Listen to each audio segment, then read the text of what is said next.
അപ്പൂനെ മാത്രമേ കണ്ടുള്ളൂ? അതോ കൂട്ടത്തിൽ മറ്റാരെങ്കിലും കൂടി കാണാനുള്ള സൗകര്യം ഉണ്ടായിരുന്നു? എന്താ അത് ചോദിച്ചപ്പോ തന്റെ മുഖത്തൊരു പരിഭ്രമം? കമോൺ മോളു, ആൻസർ മീ. താൻ പോയത് അപ്പൂനെ കാണാൻ മാത്രമായിരുന്നോ, അതോ? പറയണം. ഡോക്ടർ എന്താ ഇങ്ങനെയൊക്കെ ചോദിക്കുന്നേ? എന്താ എന്റെ ക്വസ്റ്റ്യൻ ജെന്യൂൻ എല്ലാം തോന്നുന്നുണ്ടോ? അപ്പൂനെ കാണുന്നത് ഒരു മറയായിരുന്നു. ആക്ച്വലി തനിക്ക് കാണേണ്ടത് അരുൺ ഭാസ്കറിനെ ആയിരുന്നു അല്ലേ? എന്താ ഞാനിതൊന്നും ഒരിക്കലും അറിയില്ല എന്ന് കരുതിയോ? ഈ പല നാൾ കള്ളൻ ഒരു നാൾ പിടിയില്ലെന്നൊരു ചൊല്ലുണ്ട്. അതാ ഇന്ന് സംഭവിച്ചത്. എന്നെ ഒളിച്ച് താനിത് ആദ്യത്തെ പ്രാവശ്യമൊന്നുമല്ല അരുണുമായിട്ടുള്ള കൂടിക്കാഴ്ചയെന്ന് എനിക്ക് ഭംഗിയായിട്ട് അറിയാം. അവസരം കിട്ടുമ്പോഴൊക്കെ താൻ അതിന് ശ്രമിക്കുന്നുണ്ടെന്ന് എനിക്ക് മനസ്സിലായി. എന്നിട്ടും ഞാൻ ഒന്നും അറിഞ്ഞില്ല എന്ന് ഭാവിച്ചത് ഇതൊക്കെ ഏതറ്റം വരെ പോകുന്ന അറിയാൻ വേണ്ടിയായിരുന്നു. എന്താ അന്നത്തെ പോലെ താനിന്ന് ഡിഫെൻഡ് ചെയ്യാൻ നോക്കുന്നില്ലേ? ഇനി എതിർത്ത് നിന്നിട്ട് കാര്യമില്ലെന്ന് മനസ്സിലായി അല്ലേ? ഇപ്പൊ ആ ഫോട്ടോ എങ്ങനെയാ നമ്മുടെ ഷെൽഫിൽ വന്നതെന്ന് എനിക്ക് മനസ്സിലായി. എന്നിട്ടും ഞാനത് വിശ്വസിക്കാൻ തയ്യാറായിരുന്നില്ല. പക്ഷെ ഇന്ന് തന്നെ അവനെയും വീണ്ടും ഞാൻ നേരിട്ട് കണ്ടപ്പോ എനിക്കെല്ലാം മനസ്സിലായി. എല്ലാം. എന്ത് മനസ്സിലായി? ഒരു ചുക്കും മനസ്സിലായിട്ടില്ല. ഒന്നും മനസ്സിലാക്കാതെയാ നിങ്ങൾ എന്നെ ഈ വിചാരണ ചെയ്യുന്നത്. ശരിയാ, ഞാനും അരുണും തമ്മിൽ നിങ്ങൾ അറിയാതെയുള്ള ആദ്യത്തെ മീറ്റിംഗ് ഒന്നും ആയിരുന്നില്ല ഇത്, സമ്മതിക്കുന്നു. പക്ഷെ ഡോക്ടർ കരുതുന്ന പോലെ അയാളെ ഞാൻ കരുതിക്കുട്ടി കാണാൻ പോയതൊന്നുമല്ല. കഴിഞ്ഞ കുറെ നാളുകളായി അയാൾ എന്റെ പിന്നാലെ ഉണ്ട്. പണ്ട് അയാളുമായി എൻഗേജ്മെന്റ് കഴിഞ്ഞ് ഞങ്ങൾ ഒരുമിച്ചെടുത്തൊരു ഫോട്ടോയായി. ആ ഫോട്ടോയിൽ പേടിക്കേണ്ടതായിട്ട് ഒന്നുമില്ലെന്ന് എനിക്കും അറിയായിരുന്നു. പക്ഷെ അത്തരം ഒരു ഫോട്ടോ നിങ്ങളുടെ മുന്നിൽ എത്തുന്നത് ഡോക്ടറെ വിഷമിപ്പിക്കുന്ന ഞാൻ ഭയന്നു. എന്നിട്ടും അരുൺ ഭാസ്കറിന്റെ ഭീഷണികൾക്കോ പ്രലോഭനങ്ങൾക്കോ വഴങ്ങാൻ ഞാൻ തയ്യാറായില്ല. അയാൾ അതിന് ശ്രമിച്ചപ്പോഴൊക്കെ എന്നെ കൊണ്ടാവും പോലെ ഞാൻ അയാളെ പ്രതിരോധിച്ചിട്ടേ ഉള്ളൂ. കള്ളം, പച്ച കള്ളവാ താൻ പറയുന്നത്. എങ്കിൽ ഈ ഇവരെ എന്തുകൊണ്ട് എന്നെ നേരത്തെ അറിയിച്ചില്ല? ഞാൻ പറഞ്ഞല്ലോ, ഡോക്ടറെ അറിയിക്കാതെ തന്നെ അയാളെ ഒഴിവാക്കാൻ ഞാൻ ശ്രമിച്ചു എന്നുള്ളതാ സത്യം. അതിനെ എങ്ങനെ ഡോക്ടറെ ബോധിപ്പിക്കണമെന്ന് എനിക്കറിയില്ല. ഞാൻ പറഞ്ഞതൊന്നും ഡോക്ടറെ വിശ്വസിക്കണമെന്ന് എനിക്ക് നിർബന്ധമൊന്നുമില്ല. പക്ഷെ ഞാൻ പറഞ്ഞതാ സത്യം, അതെനിക്ക് ഉറപ്പാ. അല്ലാതെ ഡോക്ടർ കരുതുന്ന പോലെ അപ്പുനെ മറയാക്കി പൂർവ്വ കാമുകനായിട്ട് സല്ലപിക്കാൻ പോയതൊന്നും അല്ല ഞാൻ. മാളു, എന്താ ജോബിൻ? ഒന്നുമില്ല ആന്റി, ഞങ്ങളൊന്ന് ഓപ്പൺ അപ്പ് ആയതാ. കുറച്ച് ദിവസമായിട്ട് ഞങ്ങൾ ചില കൺഫ്യൂഷനിലായിരുന്നു. കൺഫ്യൂഷൻ എനിക്കില്ലായിരുന്നു, ഡോക്ടർക്ക് മാത്രമേ ഉണ്ടായിരുന്നുള്ളൂ. Okay Malu, leave it. താൻ വേഗം റെഡിയാവാ, നമുക്ക് വീട്ടിലേക്ക് പോവാം. ആ ചെല്ലടോ, റെഡിയാവ്. ബാക്കിയൊക്കെ നമുക്ക് അവിടെ ചെന്ന് സംസാരിക്കാം. ചെല്ലും മോളെ, അതാ നല്ലത്. സോറി ഡോക്ടർ, ഇനി എനിക്കൊന്നും പറയാനില്ല, കേൾക്കാനും. അതുകൊണ്ട് ഞാൻ വരുന്നില്ല. മാളു, സോറി. അമ്മയും മുത്തശ്ശി എന്നെ നിർബന്ധിക്കരുത്. നിർബന്ധിച്ചാലും ഞാൻ പോവില്ല.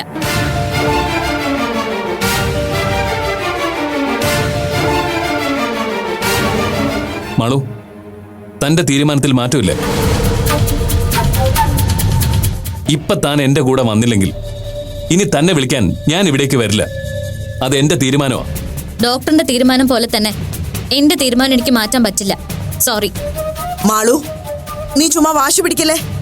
അമ്മേ പ്ലീസ്, എന്നെ നിർബന്ധിക്കരുതെന്ന് ഞാൻ പറഞ്ഞു. ഇറ്റ്സ് ഓക്കെ ആന്റി, വെറുതെ മാളുവിനെ കമ്പൽ ചെയ്യണ്ട. എന്റെ കൂടെ വരാൻ ഇഷ്ടമില്ല എന്ന് പറഞ്ഞു കഴിഞ്ഞല്ലോ. ഓക്കെ, ഞാൻ ഇറങ്ങുന്നു. എന്ത് അവിവേകാ കൊച്ചെ നീ കാണിച്ചത്? അവനായിട്ടൊരു ഒത്തുതീർപ്പിന് വന്നപ്പോ നീ എന്തിനാ അവസരം ഇല്ലാതാക്കിയത്? നശിക്കുന്നത് നിന്റെ ലൈഫാണെന്നെങ്കിൽ ഓർക്കായിരുന്നില്ലേ മാളു? സോറി അമ്മേ, എന്നെ വിശ്വാസം ഇല്ലാത്ത ഒരാളോടൊപ്പം ജീവിക്കുന്നതിലും ഭേദം ആ ജീവിതം ഞാനായിട്ട് തന്നെ വേണ്ടെന്ന് വെക്കുന്ന. അതിന്റെ പേരിൽ എന്റെ ജീവിതം നശിക്കുന്നെങ്കിൽ അതങ്ങ് നശിച്ചോട്ടെ.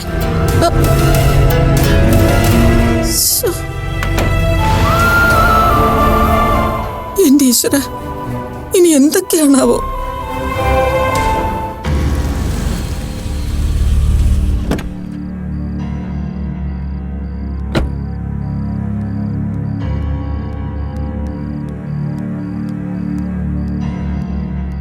ജോബിൻ,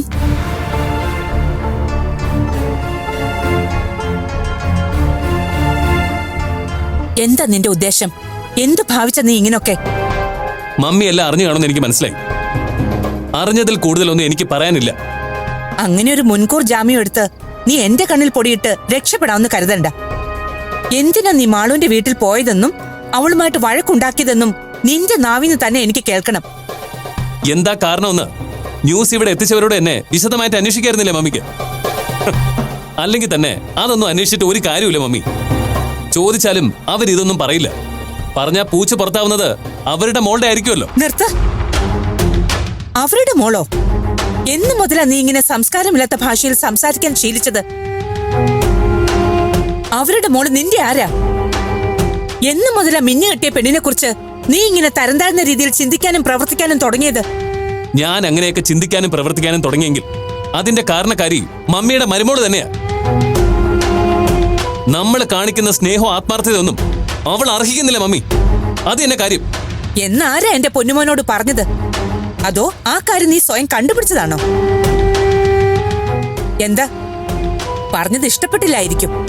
നിനക്ക് മാത്രമല്ല മറ്റുള്ളവരെ പരിഹസിച്ചും പുച്ഛിച്ചും സംസാരിക്കാൻ പറ്റുന്നതെന്ന് ഇപ്പം മനസ്സിലായില്ലേ? പരിഹസിച്ചോ, എത്ര വേണമെങ്കിലും പുച്ഛിച്ചോ, പക്ഷെ ഞാനായിരുന്നു ശരിയെന്ന് മമ്മിക്ക് എപ്പോഴെങ്കിലും മനസ്സിലാവും. അന്ന് ഇപ്പൊ ഈ പരിഹസിക്കുന്നതിനും കുറ്റപ്പെടുത്തുന്നതിനൊക്കെ മമ്മി സ്വയം പശ്ചാത്തപിച്ചോളും. ഒരിക്കലുമില്ല. അത് നിന്റെ അബദ്ധധാരണയാ. എന്റെ മകനായിരിക്കണം ശരിയെന്ന് എപ്പോഴും വിശ്വസിക്കുകയും ആഗ്രഹിക്കുകയും അതിനുവേണ്ടി പ്രാർത്ഥിക്കുകയും ചെയ്യുന്ന ഒരമ്മയാ ഞാൻ. പക്ഷെ ഈ കാര്യത്തിൽ എന്റെ പ്രാർത്ഥനയും വിശ്വാസമൊക്കെ നീയായിട്ട് തന്നെ തെറ്റിച്ചു. എന്റെ മകനൊരു ഡോക്ടറാണെന്ന് പറയുന്നതിലും അന്തസ്സോടെയും അഭിമാനത്തോടെയുവാ നീ ഒരു നല്ല മനുഷ്യനാണെന്നും നല്ല മനസ്സുള്ളവനാണെന്നും മറ്റുള്ളവരോട് ഞാൻ പറഞ്ഞിരുന്നത്. ആ പ്രതീക്ഷയും വിശ്വാസവുമാണ് നീയായിട്ട് തകർത്ത് കളഞ്ഞത്. മിന്നു കെട്ടിയ പെണ്ണിനെ എന്നു മുതലാടാ നീ സംശയിക്കാനും അവിശ്വസിക്കാനും ഒക്കെ തുടങ്ങിയത്? മമ്മി പറഞ്ഞത് ശരിയാ. നല്ല മനുഷ്യനായി പോയതും നല്ല മനസ്സുള്ളവനായി പോയതും ഒക്കെ ഞാൻ ചെയ്ത തെറ്റ്. ആരെ ഒരു പരിധിയിൽ കൂടുതൽ വിശ്വസിക്കുകയും സ്നേഹിക്കുകയും ചെയ്തതെന്ന എന്റെ അനുഭവം എന്നെ പഠിപ്പിച്ചു മമ്മി. ഓഹോ, അത് പറഞ്ഞത് നന്നായി മോനെ. അപ്പൊ ഈ പറഞ്ഞത് എന്റെ കാര്യത്തിൽ ബാധകമായിരിക്കും അല്ലേ? മനസ്സിലായില്ല. ഇത്രയും നാളും എന്നെ സ്നേഹിച്ചതിനും വിശ്വസിച്ചതിനും മമ്മീന്ന് വിളിച്ചതിനും ഒക്കെ കുറ്റബോധം തോന്നുന്നുണ്ടോ നിനക്കിപ്പോ? മമ്മി, അത് പറഞ്ഞപ്പോ നിനക്ക് പൊള്ളി അല്ലേ? എങ്കി പറ, എന്താ മാളുവിൽ നീ കണ്ട കുഴപ്പം? അവളെ സ്നേഹിച്ചതും വിശ്വസിച്ചതും ഒക്കെ അബദ്ധമായിന്ന് തോന്നാൻ മാത്രം എന്ത് കുറ്റം അവൾ ചെയ്തത്? അതിനെന്ത് തെളിവാ നിന്റെ പക്കലുള്ളത്? തെളിവ് ഞാൻ കാണിച്ചു തരാം മമ്മിക്ക്. അപ്പോഴെങ്കിലും മമ്മിക്ക് വിശ്വാസമാവുമല്ലോ എന്നെ. എനിക്ക് കുറച്ചുകൂടി സമയം തന്നാ മതി. ഞാൻ കാണിച്ചു തരാം മമ്മിക്ക് എത്ര തെളിവ് വേണമെങ്കിലും.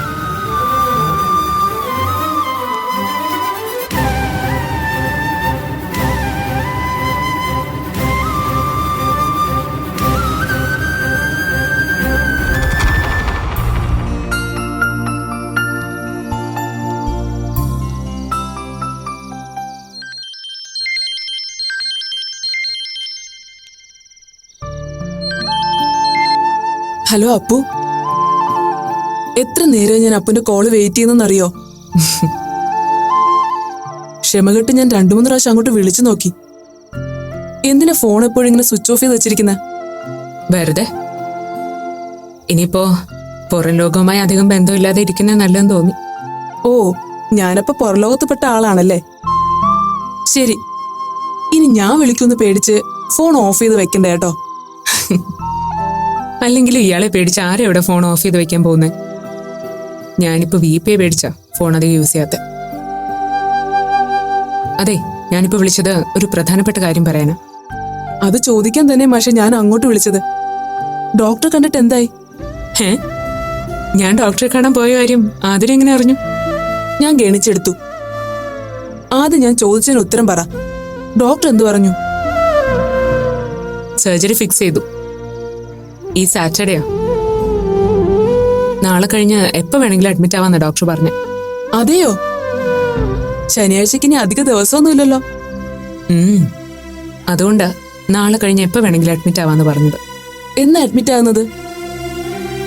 മറ്റന്നാ തന്നെ അഡ്മിറ്റ് ആയാലോ എന്ന് വിചാരിക്കുക. എങ്കിൽ ശരി, ഞാനും വരാം. അത് വേണ്ട ആതിര, ആരും വരേണ്ട ആവശ്യമില്ല. അയ്യോ, സഹായത്തിന് ആരുമില്ലാതെ എങ്ങനെയാ അപ്പു? ഞാൻ വരാം. വേണ്ട ആതിര, അതിന്റെ ആവശ്യമില്ല. ആതിര, താൻ വരണ്ടെന്ന് പറഞ്ഞത് വേറൊന്നും കൊണ്ടല്ല. ഞാൻ പറഞ്ഞല്ലോ, ഇനി തന്റെ മുന്നില് എനിക്ക് മനസ്സിലായി. അപ്പു വിഷമിക്കണ്ട, ഞാൻ വരുന്നില്ല. പക്ഷെ സഹായത്തിന് ആരെങ്കിലും വേണോ അപ്പു? അതൊന്നും ഓർത്ത് താൻ വിഷമിക്കണ്ട. കൂടെ നിൽക്കാനുള്ള ആൾക്കാരെയൊക്കെ ദക്ഷേച്ചി അറേഞ്ച് ചെയ്തോളൂ. ആതിര, ആ പറഞ്ഞോളൂ. വിഷമിക്കണ്ട കേട്ടോ. സർജറി കഴിഞ്ഞ് റൂമിലോട്ട് മാറിയിട്ട് ഞാൻ വിളിക്കാം. ആതിര അപ്പ വന്നോ? എന്താ അതുപോരെ? എന്നോട് ദേഷ്യമൊന്നും ഇല്ലല്ലോ അല്ലേ? ഇല്ലപ്പോ, എല്ലാം ശരിയാവും. ഞാൻ പ്രാർത്ഥിക്കുന്നുണ്ട്. ശരി, ഞാൻ വിളിക്കാം.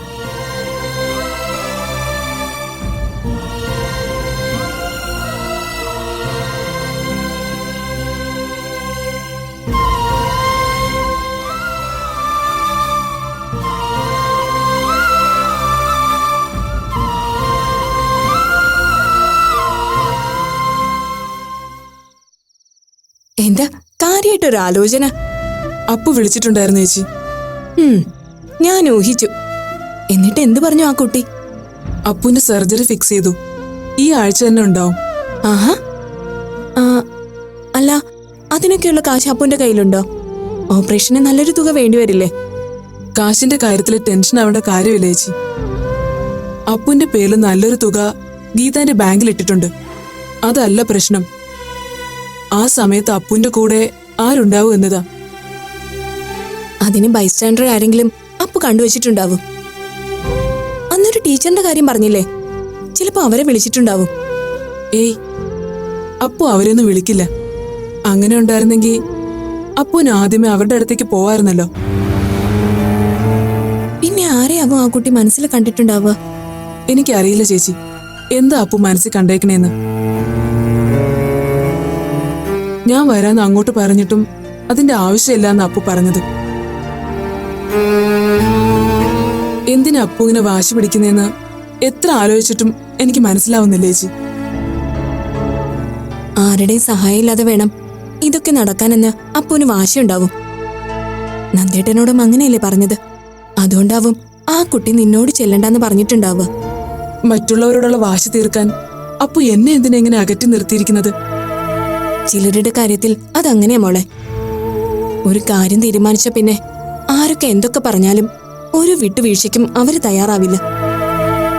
അത്രയും അനുഭവിച്ചിട്ടായിരിക്കും അവരങ്ങനെ ഒരു തീരുമാനം എടുക്കാൻ തയ്യാറാവുന്നത്. മനസ്സിൽ അതങ്ങ് ഉറച്ചു കഴിഞ്ഞാൽ പിന്നെ ഒരു തിരുത്തലോ തിരിഞ്ഞു നോട്ടോ ഒന്നും ഉണ്ടാവില്ല.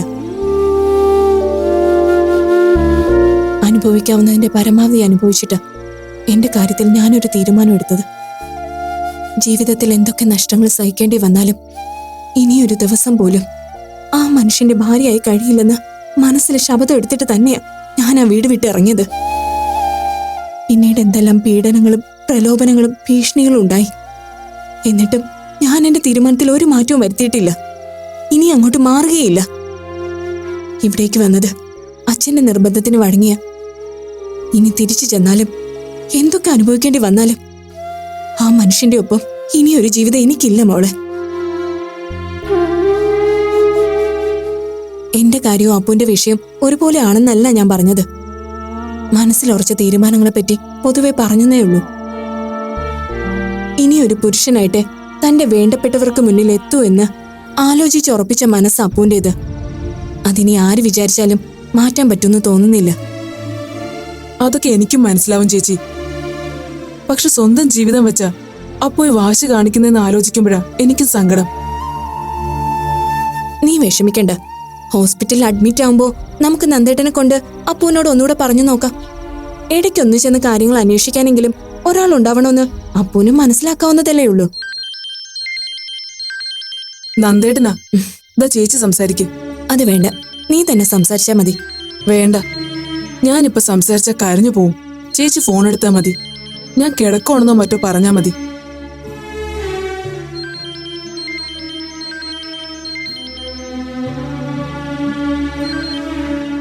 ഹലോ, ആ നിളയായിരുന്നോ? ആതിരെവിടെ? അവള് കിടക്കാൻ നന്ദേട്ടാ. എന്തുപറ്റി?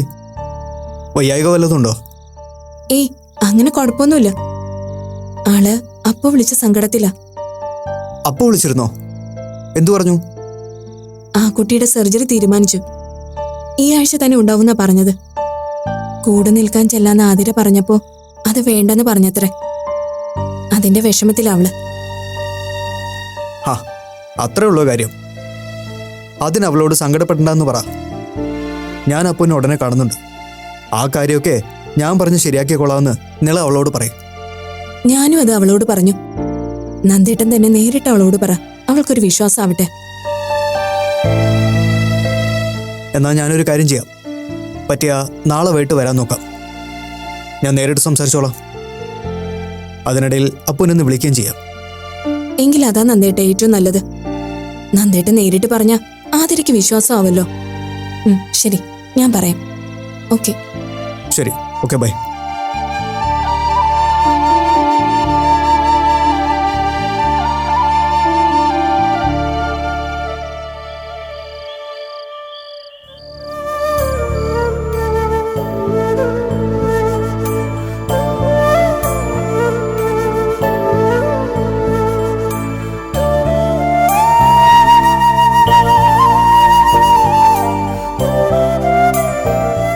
ഹലോ മാളവിക, ഞാൻ ഡോക്ടർ ജോബിൻ, തൻ്റെ അമ്മയുടെ കൂട്ടുകാരിയുടെ മകനാണ്.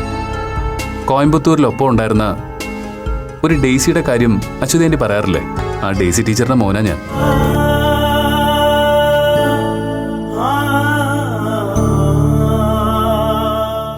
ഡോക്ടർക്ക് എന്താ എന്നോട് അത്യാവശ്യമായിട്ട് എന്തോ പറയാനുണ്ടെന്ന് പറഞ്ഞത്?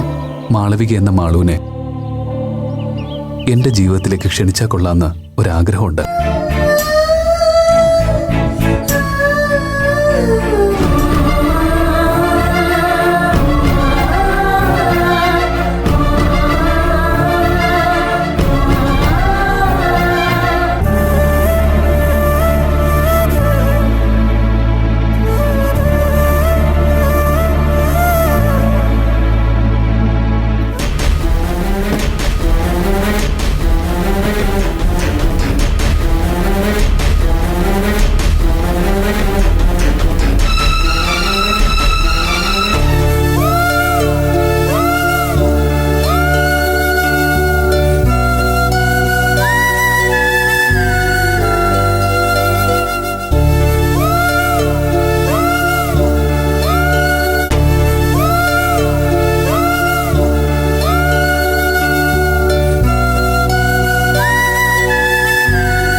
ഞാനായിട്ട് നിന്നോടൊന്നും ചോദിക്കുന്നില്ല ജോബിൻ.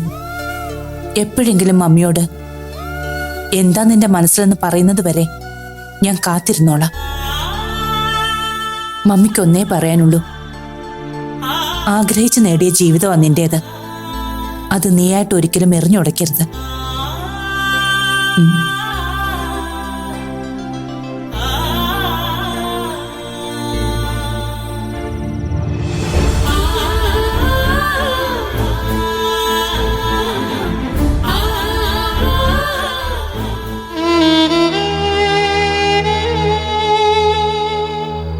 മാളു, എന്തു പറ്റി മോളെ? എന്തു പറ്റി? കരയല്ലേ? എന്തു പറ്റി മാളു? കരയല്ലേ മോളെ? കരയല്ലേ? ഈ മരുന്ന് കഴിക്കൂ. എനിക്ക് വേണ്ട. ആദ്യം താൻ ഞാൻ ചോദിച്ചതിന് ഉത്തരം പറ. എന്നിട്ട് ഈ മരുന്ന് കഴിക്കണോ വേണ്ടെന്ന് ഞാൻ ആലോചിക്കാം. ഇങ്ങനെ വാശി പിടിച്ച എങ്ങനെയാ വി പി? ഇവിടുന്ന് എന്ന് പോകാൻ പറ്റുമെന്ന് ഡോക്ടർ പറയാതെ ഞാൻ എന്ത് പറയാനാ? ഒന്നുകിൽ താൻ അത് കൃത്യമായി ഡോക്ടറോട് ചോദിക്ക്, അല്ലെങ്കിൽ ബാക്കിയുള്ളവരെ അത് ചോദിക്കാൻ അനുവദിക്ക്. ഇത് രണ്ടിനും സമ്മതിക്കില്ലെന്ന് വെച്ചാൽ അതൊക്കെ അംഗീകരിച്ചു തരാൻ എനിക്ക് ബുദ്ധിമുട്ടുണ്ട്. ഇപ്പൊ എനിക്ക് ഒരു കുഴപ്പമില്ലെന്ന് ഡോക്ടർ സമ്മതിച്ചല്ലേ. പിന്നെ എൻ്റെ ഓർമ്മയുടെ കാര്യം, അതൊക്കെ ശരിയാകുമ്പോൾ ശരിയാവട്ടെ. ഓർമ്മ തിരിച്ചു കിട്ടുന്നവരെ ഇവിടെ ഇങ്ങനെ ജയിലിൽ കിടക്കുന്ന പോലെ കിടക്കാൻ എനിക്ക് താല്പര്യമില്ല.